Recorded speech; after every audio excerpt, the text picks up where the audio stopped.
Oi, gente! Bom dia! Estamos aqui pela TV Horizonte, a TV de Nossa Senhora da Piedade, a nossa padroeira. Bom dia para você que acordou, já está aí trabalhando, minha amiga dona de casa, companheira de todas as manhãs, recebendo o nosso abraço e o desejo de muita paz e muita alegria. Pois é, a inflação de 2021 ficou em 10%, acima de 10% um pouquinho. A consolação de tudo isso é saber que lá na América do Norte, nos Estados Unidos, a inflação lá chegou no ano passado a 7%.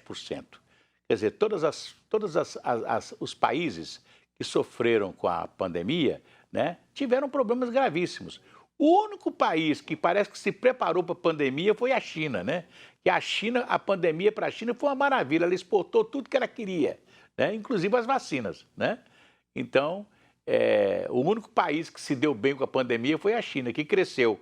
Os outros países não cresceram e tiveram uma inflação muito grande, como o Brasil e agora os Estados Unidos também, me parece, tendo uma inflação de 7% ao ano, né? Foi bravo para todo mundo, está sendo bravo para todo mundo. Reconstruir uma economia, aliás, hoje o presidente Bolsonaro, ele sempre fala naquele cercadinho ali no Palácio da Alvorada, quando ele sai para o Palácio do Planalto, ele sempre para ali e conversa com os seus apoiadores, né?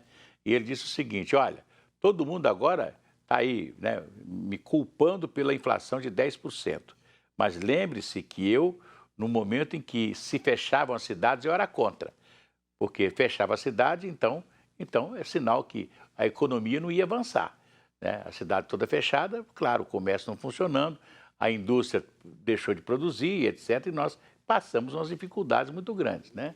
Aí ele falou ainda uma coisa: ninguém pode dizer que eu não ajudei a combater, porque eu soltei muito dinheiro nos estados e prefeituras, né? Deixei de receber dívida dos estados justamente para facilitar, né, esse momento difícil da economia. Mas, quer dizer, nós temos que recuperar a economia. E você recupera a economia trabalhando, né? Produzindo e havendo consumo, né? Nós temos que voltar a consumir novamente para a economia crescer. Vai tudo bem, muito bem, muito bem, muito bem, muito bem, muito bem, bem, com pílulas de Lúcen. Sabe aquela dorzinha urinária, aquela sensação de queimação e ardor? Pílulas de Lúcen são... As pílulas de Lúcen, elas são verdadeiramente fantásticas para esse problema, né? E você encontra em todas as farmácias e drogarias, tá legal? Olha, a Arquidiocese de Belo Horizonte está aí amparando vítimas, né, de Brumadinho, na região metropolitana de Belo Horizonte. Então você ajude, né, naturalmente, procurando uma paróquia, que temos uma rede de solidariedade para você fazer as suas doações. Hoje eu estou recebendo aqui o Fernando Benício. Ele é diretor-presidente da Zeladoria do Planeta. Zeladoria do Planeta. Ô, Fernando, bom dia. Bom dia, Cir. Uma honra, um prazer estar aqui com você nesse programa que é um ícone aí do nosso estado, né? E sua representatividade é muito importante. Você leva as mensagens cabais para a evolução da nossa sociedade. Pois é, eu gostaria que você explicasse para os nossos telespectadores, sua câmera é aquela ali, aquela número 2, para você dizer o que é a Zeladoria do Planeta. O que a Zeladoria do Planeta faz? Bem, a Zeladoria do Planeta surgiu há 20 anos atrás, né? Nós estamos completando 21 anos, agora em 2022, e trabalha para a preservação e conservação do meio ambiente. Atuamos junto às comunidades de todo o país, né? E temos representatividade estadual e nacional e também junto à ONU. Nosso principal objetivo é fazer com que a sociedade tenha uma convivência harmônica com o meio ambiente, com o meio natural. Você falou aí das nossas, da solidariedade do nosso povo nesse momento de chuva, né? Uhum. Mas em breve nós estaremos no momento do fogo, né? Com os incêndios. Então nós temos que adequar nosso novo comportamento da nossa sociedade frente à pandemia, frente aos colapsos ambientais que ainda virão, com certeza. E a Zeladoria está para apoiar, direcionar e mostrar o caminho que a nossa sociedade deve seguir para que ela consiga ainda sobreviver frente às novas intempéries nesse planeta que é a única casa que nós temos. Pois é, você falou aí das enchentes e falou inclusive também dos incêndios, né? Mas a enchente é uma coisa interessante, né? Como é que a natureza é pródiga, né? Eu vi, alguns amigos me mandaram, né? Hoje é muito fácil, todo mundo fotografa, filma e manda para a gente, né? O que passou no Rio das Velhas, lá aqui em Raposos, né? O lixo e as árvores, o que desceu com... Parece que a própria natureza faz uma faxina, é isso mesmo, irmão? A natureza nós temos que saber respeitá-la, né? Faz uma faxina, não é? Sim. Desce aquele tudo e parece que está limpando, né? Está fazendo uma limpeza, né? E com isso a gente colabora muito, né, o ser humano. Hoje mesmo a gente percebeu lá o pessoal de Itabirito, né, a própria prefeitura, fazendo a limpeza da ponte e jogando os detritos no rio. Ou seja, se a gente não tiver uma atitude proativa, né, com relação à natureza, respeitar o meio natural, certamente nós não sobreviveremos. Pois é, quando você joga o sujo dentro do rio, você está colaborando mais uma vez para o rio encher mais rápido, né? Exato. Nós temos que respeitar as áreas de várzea, né? Isso é importante assim, porque as áreas de várzea são leitos naturais que o rio enche, né? Nós temos a Tereza Cristina, né, que é uma coisa muito séria. Nós temos que entender que, apesar de toda a população estar lá, né, é preciso retirá-la. Né? Você falou não Tereza tem Cristina, como. Você falou que Tereza Cristina, eles fizeram a correção no leito do Rio Arrudas, né? na Tereza Cristina que surgiu, a avenida que surgiu. A avenida existia no papel, mas ela não existia de fato. Aí eles fizeram a correção do Arrudas. Tem um lugar ali na Tereza Cristina, no bairro Salgado Filho, onde eles fizeram, inclusive, uma praça de esportes, etc. O rio fazia uma curva muito grande, aquela curva, e ele se expandia naquela curva, né? Então, ou seja, ele não corria tão rápido como é hoje, né? E às vezes sem suportar a calha dele, sem suportar a água que ele recebe, né? No tempo de chuva, né? Exato. No mundo inteiro, né, os projetos de mais sucesso são justamente a revitalização do leito natural dos rios e córregos. Então, Minas Gerais tem que seguir esse padrão, desocupar as áreas onde são inundados, né? Fale de parques, né, ciliares ali, parques provisórios, onde na época das chuvas são fechados, porque vai inundar, e impedir que os topos de morro sejam ocupados, né? Isso é uma coisa que o Estado tem que agir mais seriamente. É claro que a gente entende que a população não tem lugar para morar, né? Mas no topo de morro não é o local. Você vê, não só no topo do morro, como também na beira dos rios. Eu falo mais uma vez de Raposos, né? De Raposos, que o pessoal ocupou a faixa próxima ao rio, não é não? Num momento desse, o rio vai se expandir, né? Se expandir na hora que a água precisa sair do leito, né? Para se expandir, né? Eu fico me lembrando aqui que eu vi uma coisa muito interessante no Egito, né? O Egito, o rio Nilo tá num deserto, né? De um lado do outro é deserto, né? E o rio Nilo é aquela coisa fantástica, maravilhosa. Só que, e aí até lembrei por causa do meu nome, Antão, lembrei do abade, né, do Santo Antão, que era filho de um grande produtor de farinha de trigo, de trigo, né, lá no Egito. E o rio Nilo, na época da cheia, ele se expande, ele vai longe, ele sai do leito e vai longe, né? Depois que ele volta ao leito natural dele, ficam os incrementos que vão realmente... Você vai plantar o trigo ali, vai dar um trigo maravilhoso, né? E aquelas plantações de trigo já perder de vista porque o rio possibilita isso. Ninguém invade o lugar do rio, porque sabe que o rio, quando ele enche, ele vai ali. Exato, são as monções, né? Principalmente também no Camboja, assim, com a plantação de arroz. Então nós temos que entender e respeitar a natureza, tirar dela o melhor, mas respeitando o seu curso natural, porque não tem como nenhuma obra faraônica conter a força da natureza, né? Então, nós temos que agir de forma inteligente e de forma consensa para que a nossa sociedade consiga conviver com o meio natural. Isso não é impossível, basta uma adequação comportamental e uma atitude mais proativa, né, das entidades que regulam a questão ambiental no Estado e no país.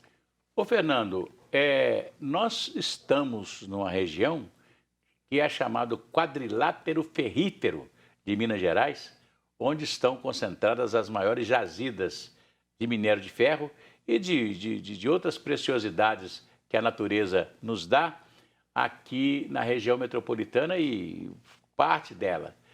Então, vamos falar daqui a pouquinho, né, no segundo bloco, da ação, né, dessa zeladoria do planeta para essa região aqui, daqui a pouquinho.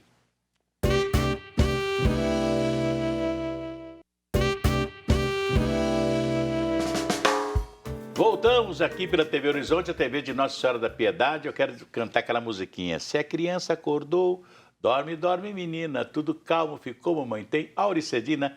Auricedina é um analgésico e antisséptico de uso local para adultos e crianças. Todo mundo sabe, dor de ouvido, Auricedina. Se persistirem os sintomas, o médico deverá ser consultado. Fernando Benício, Zeladoria do Planeta, estamos conversando com ele e falamos do quadrilátero ferrífero, onde nós estamos e que é muita mineração, não é isso, Fernando? O quadrilátero está justamente onde estão as grandes jazidas de minério, ouro e outros metais, é justamente nessa região metropolitana de Belo Horizonte que nos circunda, né? É uma área sensível porque ela também tem o quadrilátero aquífero. Nós temos um aquífero gigantesco nessa área que também abastece a população e tem toda uma vegetação que é singular pela sua alta capacidade de espécies endêmicas, que só existe ali, sabe assim? Essas espécies, inclusive, foram tombadas, né? Nós estamos dentro do chamado Serra do Espinhaço, que é daqui de Minas até o sul da Bahia, é um hotspot tombado pela Unesco como patrimônio mundial.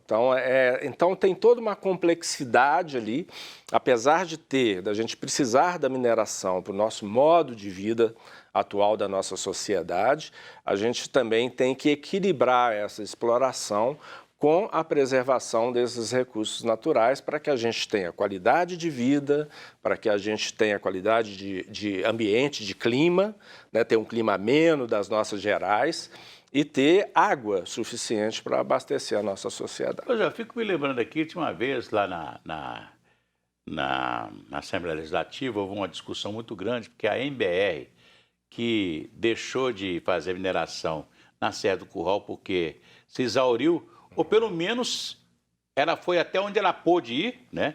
Depois não pôde fazer mineração mais, porque senão ela destruía a serra, e a serra virou um patrimônio, né? Não pode mexer, e etc. Tal. Aí ela foi para o outro lado, à direita, logo depois ali antes do Mutuca, né? Ali do lado do Mutuca, acima do Mutuca. E eu lembro que a discussão foi muito forte lá na Assembleia Legislativa e dois deputados criaram o maior caso por causa disso aí. E aí disseram que era interesse financeiro, que era isso, que era aquilo, mas eles brigaram porque a área onde a MBR ia fazer mineração, é uma área que foi adquirida pelo Juscelino Kubitschek quando foi prefeito de Belo Horizonte para preservar toda aquela região para manter a captação do Mutuca. E aí disseram que ali tinha uma água em abundância, né, que ia lá para Mutuca, né? E aí a mineradora se comprometeu, se por acaso prejudicasse a captação do Mutuca de água e tal, e fez um acordo que buscaria água na cidade de Conselheiro Lafayette. Falei, senhora, se ela admite buscar água em Conselheiro Lafayette para resolver um problema de água de Belo Horizonte, sinal que fazer mineração ali é um negócio perigoso para o meio ambiente, não é não? A mineração ela causa um impacto. né, isso não tem como a gente não falar desse impacto. Ela causa seus benefícios e causa impacto. Você vê que recentemente a gente teve com o problema das barragens, né? Em Brumadinho, nós estamos ainda com déficit da captação. Estão fazendo aquela obra da Copasa para poder tirar a água do Paraopeba para trazer, né? Para completar esse déficit. Nós ainda teremos o agravamento com as secas que virão, que serão também graves e bem severas, como está sendo esse momento hídrico, né? Bem severo. E cada vez mais. E isso, então, implica que a gente tem que ter cuidado, um zelo maior com essa captação. Você vê que nós temos outros tipos de problema, por exemplo, os condomínios, né, da região metropolitana que captam água em poços artesianos. Então, houve uma proliferação de poços artesianos clandestinos, né, na região, e que também acaba abaixando o nível. Vamos dizer aqui claramente, né? A fábrica da Coca-Cola em Itabirito prejudicou a água que tinha abundância ali em Moeda, aquela região ali do outro lado da serra. Nós tivemos 12 mananciais, né, que secaram. Depois a gente teve uma interlocução muito positiva com a Coca-Cola e a gente fez um acordo e as nascentes foram recuperadas. Mas esse cuidado que precisa ter. Acho que o que está faltando mesmo é que as entidades, principalmente as entidades da sociedade civil, qual eu represento... Vocês são uma ONG, né? Nós somos uma OSC, né? Organização da Sociedade Civil. Porque ONG é a mesma coisa, você junta 3 pessoas e vai soltar um banco, você formou uma ONG. Então, a gente é uma organização da sociedade civil. Aliás, o Delfiné dizia que o pessoal falava organização não governamental, mas só vive com dinheiro do governo. Exato. Nós temos uma grande dificuldade de recursos, né? E esse tipo de situação acaba fazendo com que muitas entidades percam a sua legitimidade no processo. A gente tem acompanhado aí com muita preocupação, sabe, assim, as entidades, a atuação das entidades nos conselhos, né, que são justamente os conselhos que autorizam os empreendimentos, que dão o licenciamento para supressão, que dão o licenciamento para outorga e uso de água, e que têm um papel muito importante, como sendo independente, de atuar na fiscalização junto ao Ministério Público desses mesmos empreendimentos. Eu acho que essas entidades que estão lá há 20, 30 anos, né, se revezando nesses conselhos, tiveram um papel muito importante na nossa sociedade. Então, tivemos a Lista Negra, tivemos a Meta 2014, 2010, depois 2014. Isso foi muito importante, mas não funcionaram. Então, a gente precisa de uma eração, de oportunizar que novas entidades venham com nova mentalidade, né, e possam atuar de uma forma mais profissional nesse contexto. Pois é, a Zeladoria do Planeta, da qual você é o diretor-presidente, ela tem atuação só aqui na região metropolitana ou no estado de Minas Gerais? Ou em todo o Brasil? Como é que funciona? Na realidade, a gente está atuando até a nível internacional. Hoje nós temos nossa sede aqui em Belo Horizonte, fica na região do Barreiro. Temos 7.800 filiados, chegando aí a 8.000, de vários tipos, né? Que eu fico muito feliz porque ninguém tem salário e todo mundo voluntário. Recentemente, formamos, ano passado, a nossa primeira filial em Mariana, né, na Terra dos Inconfidentes, com o nosso querido diretor-geral, Márcio Nogueira Valadares, né, que vem tendo uma atuação fantástica lá.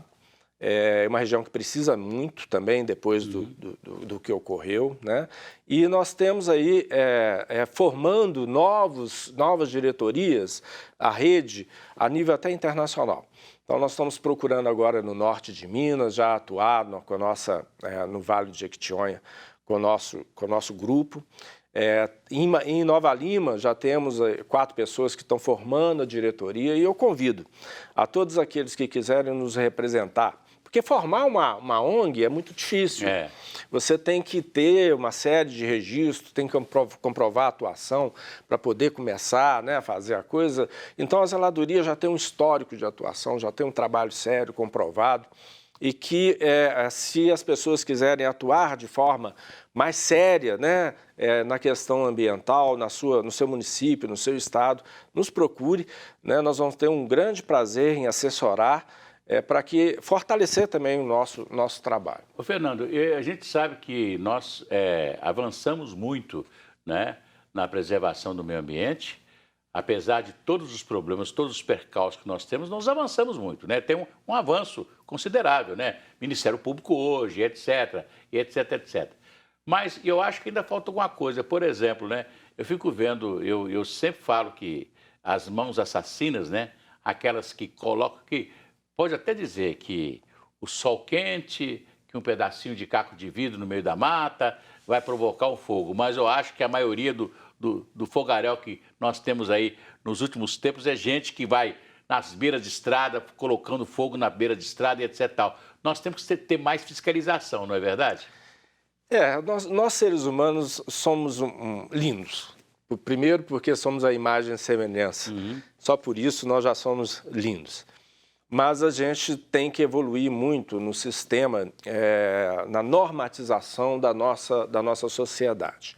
Nós tivemos várias sociedades, né, no decorrer da história da humanidade, a egípcia, né, a grega, enfim, foram acabando por intempéries junto ao clima, por não saberem conviver com o meio ambiente. E a nossa sociedade atual consumista, ela precisa entender que a estrutura da nossa sociedade tem que ser atendida das suas necessidades básicas. Por isso, os setores produtivos têm que colaborar, né, dando um retorno à sociedade, com equipamentos, serviços públicos e condições de vida para a população, para ela não precisar roubar um fio, queimar um fio ali que vai gerar fogo, queimar o lixo para poder gerar, né? Nós temos que ter um sistema de reciclagem adequado para que a pessoa não queime lixo, né? Porque queimar lixo, gente, é uma coisa de outro século, né? Nós estamos precisando avançar nisso. Nós avançamos muito na questão ambiental, principalmente atualmente, com a nossa secretária Marília, né, aqui em Minas Gerais, uma pessoa extremamente competente, que eu sou fã do trabalho dela, e ela vem dando uma modernização, uma nova cara no Estado. Nós temos um histórico em Minas Gerais das leis, né, com o doutor José Carlos Carvalho, que foi ministro também, e que levou sempre Minas Gerais como top no Brasil e no mundo na questão ambiental, na legislação, mas precisa colocar isso em prática, né? Ô, Fernando, infelizmente nosso tempo está vencendo. E você pode deixar aí normalmente a televisão já prepara aí o endereço, o e-mail, etc, né? Mas o contato já está aí, já está na tela aí, né, o contato, né, para as pessoas entrarem em contato com você, aqueles que querem participar da Zeladoria do Planeta. Muito obrigado. Eu queria deixar o recado para todos vocês, para se unirem ao nosso trabalho, né, apoiarem as nossas iniciativas, seja nosso filiado, tanto jurídico quanto físico, e apoie, porque somente assim nós teremos a possibilidade de uma sociedade mais justa. Muito obrigado, Ansir. Muito obrigado, Fernando Benício, diretor-presidente da Zeladoria do Planeta. Nós falamos com ele hoje aqui. Um abraço para vocês e até amanhã.